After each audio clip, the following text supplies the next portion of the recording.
ও আমি কার কাছে বলিব আমার দুঃখের কথা, স্বপ্ন ভাঙা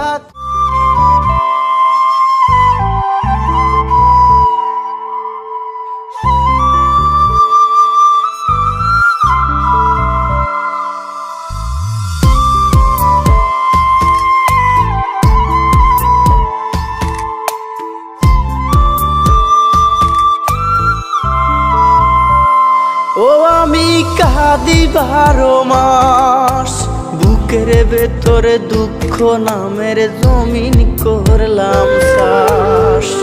ও আমার যেজন আপনে ছিল, জানি না কোন দোষে আমায় ছাইড়া চইলা গেল। আমি একা একা একা চলি রে, বুকের ক্ষত কাকে বলি রে।